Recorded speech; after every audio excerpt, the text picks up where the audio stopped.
Welcome back to the channel. It's been a week or two since I made that last video. Pretty much right after I made it, we got dumped on with a bunch of snow. So the whole first ride was kind of not gonna work out. So today I'm just gonna take it up in the mountains here close by, rip it around a little bit. For some reason get it all dirty after I've got it all polished up. And then at a later date, when I do end up selling the bike, I'm going to go over, cost of every single thing, and then, the final sale price. So.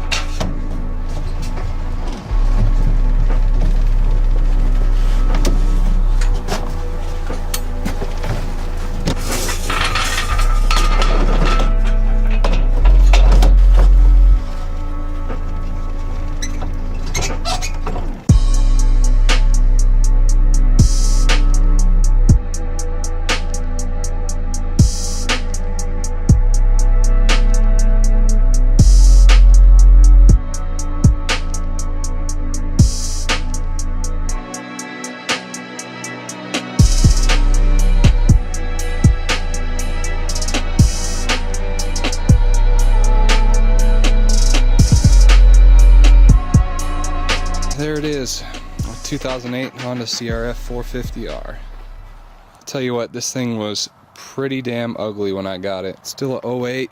It's still been, used and abused, but everything on it right now, it's been cleaned up, repaired, replaced.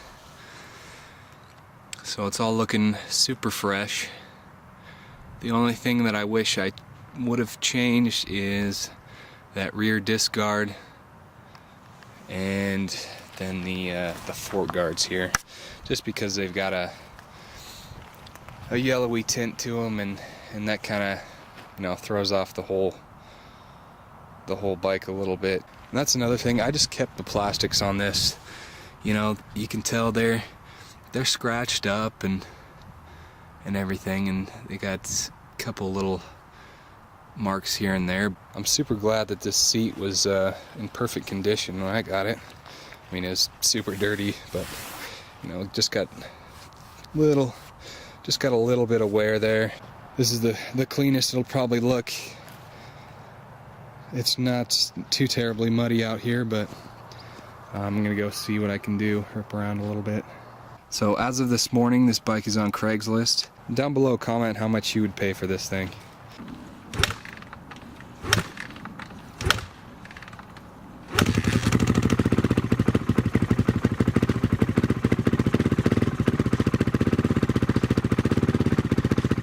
Might need to turn up the idle just a little bit. So I'll be sure to include in the Craigslist ad, does not start on first kick, contrary to every other bike on there. But I'll get this thing fired up for now and adjust the idle when I get back home.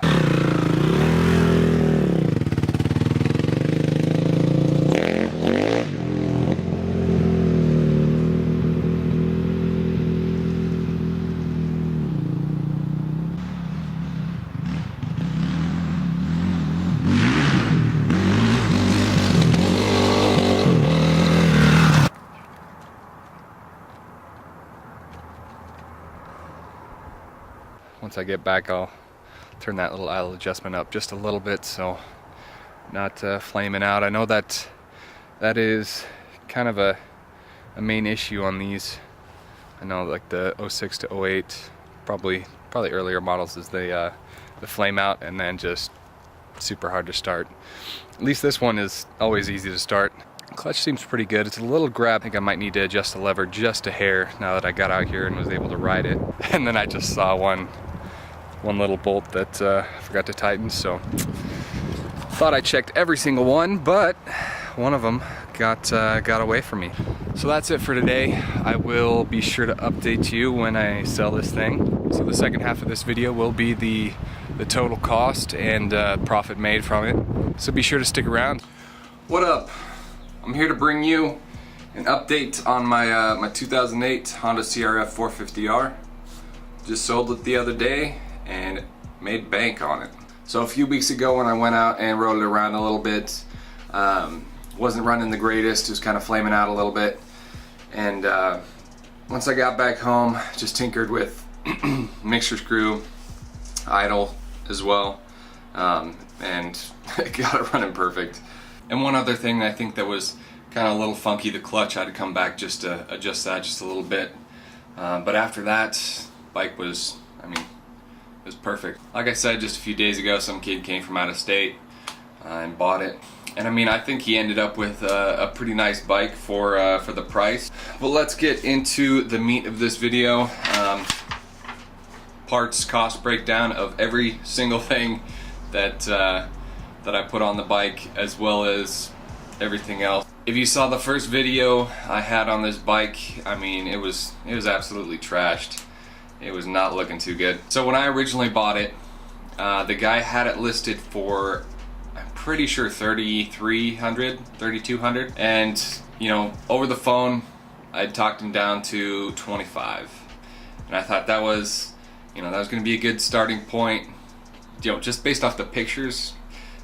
You know, it's kind of a whole new ball game when you get there and start the bike up and look it over at every detail. So in person, I fired it up and rode it around, and it's not a bike that I would have bought, that's for sure.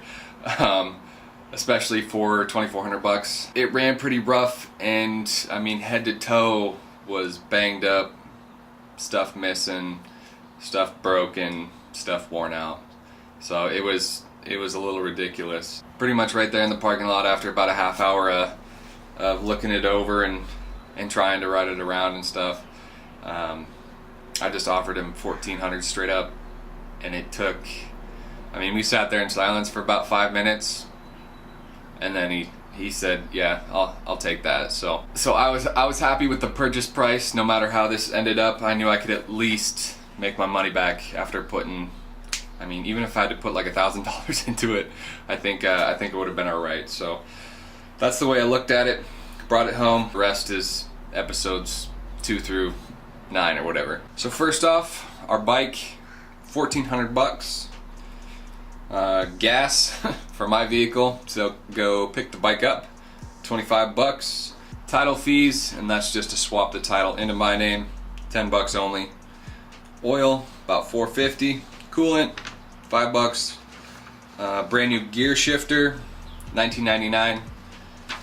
Front sprocket, $12.99. Brake lever, $3.77. Rear sprocket, $34.77. The chain, $37.01. And the chain and sprockets came in a kit. I believe that was Next. NEXT was the kit there. But that's just the price breakdown of kind of every part. And everything on here is, you know, tried to find discount codes, try to find any type of sale price, anything across the internet, so that we're not spending, even if it's just a couple bucks extra, we're not spending that. So oil filter, $5.99. That new clutch cover, found one off of eBay there for $55.78. Foot pegs, $22.99. Got those off of Revive Moto. That was kind of a big saver there, just because any aftermarket foot pegs, I mean, it's like automatically $100. So $22.99 for those foot pegs. Linkage bearings. So instead of going with an entire linkage bearing kit, only had to replace 3 bearings. That ended up costing $19.43. New front tire, $49.99. With that, I just went with a basic MX tire. The header pipe, that was just like a stainless steel aftermarket one, $89. Had to get a new set of sprocket bolts, $11.99. Countershaft seal kit, $13.58, and then our hot start connector, that's kind of a last minute purchase, $20.71. Now I went ahead and double checked the KBB and NADA values. So here's KBB's values for it.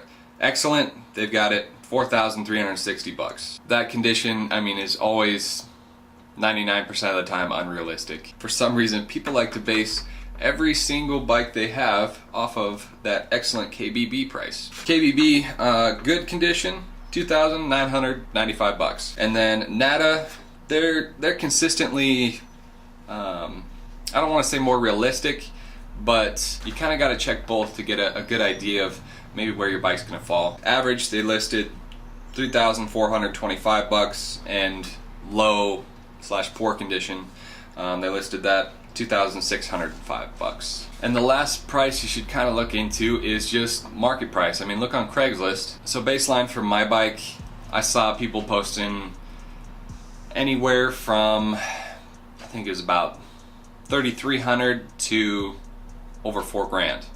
And this for, you know, a 10-year-old bike.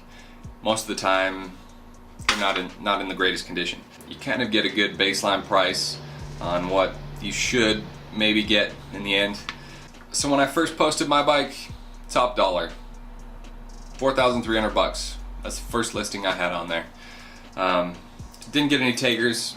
You know, obviously that's way too high, but it never hurts to try, especially if you got, you know, a little time. It's on there a week. There's a lot of Craigslist addicts looking through there trying to find deal of the day on the next dirt bike. So just incrementally, you know, every week, every 5 days or so, drop the price, drop the price, drop the price. I mean, that's consistently what I do, and I found that's a great way to get people at the minimum interested and making offers, and eventually sell it. So I'd gotten plenty of offers, you know, I'll trade you this, I'll trade you that. No, I don't want your clapped out Raptor. No, I don't want your clapped out whatever you have, okay? I just want the money, simple as that. Eventually, I worked my way down to, had it listed at $3,100. So this kid contacted me. I'm pretty sure he offered me, I think $2,700, pretty much right off the bat. I'm like, I'll take $3,000 right now. I mean, that to the seller, that's like, okay, that'll work for me. Next morning, I think, he was able to drive over here, and he looked at it with his dad and his friend. They looked through it, started it up, you know, fired up right away, and took it for a few rips around the area. Pretty much set at that, no further negotiation. Just here's the money, there's the bike, sign the title over, and simple as that. Could I have possibly gotten just that extra $100? Maybe. Who knows? But if you don't, you know, work with the buyer and just sit there and go, yep, $4,000 firm, then that's gonna limit your options by quite a bit. So total tally of everything, the bike cost and all the parts and everything that I listed, $1,842.49. Sell price, $3,000 even. Profit on this 10-year-old bike, $1,157.51. That's pretty damn good. You know, when I bought the bike, I was thinking that I could make some money off of it. As I was taking apart that bike and looking at every piece and going, oh, this is broken. Oh, this needs replaced. Oh, this is shot. You know, that list added up really, really fast. Luckily, no major components were messed up, so that's a definite win. With this bike, I've only got a few parts off of it that I've got listed on eBay, so maybe like a total of 50-ish bucks worth of parts on eBay. So I'm excited to get that out of my living room. That's where the finished bikes go. Just because I mean, this is not a whole lot of space, and it's always plumb full of stuff. Like right now, I just picked up this O2 CR250, and the thing absolutely rips, and it looks amazing. So I'm happy with that one. Another little TTR 125 project that you'll eventually see. Behind the camera, got a little XR80 project that you'll eventually see. There is plenty more builds to come. Like I said, got XR80, little TTR 125. Eventually I'll get to O2 CR250. I've got an O2 CR 125. I've got an 01 YZ 125. Everything's on the back burner right now, especially now the weather's getting nice and it's a little bit harder to force myself to get in here and work on stuff. So if you're looking into fixing up bikes yourself and flipping them, and you've got the mechanical knowledge and you got the the business knowledge, to do so, and you got the time and money to do it, then I'd say go for it. So if you have any questions or anything, down in the comments. Like always, I put affiliate links down at the bottom. Nothing, you know, in this video that I featured, but Patreon is down there as well if you want to support that way. And other than that, thank you very much for watching. Next build series, it's going to be probably a short one, but I guess you'll have to stick around and see what bike it is. Anyway, peace.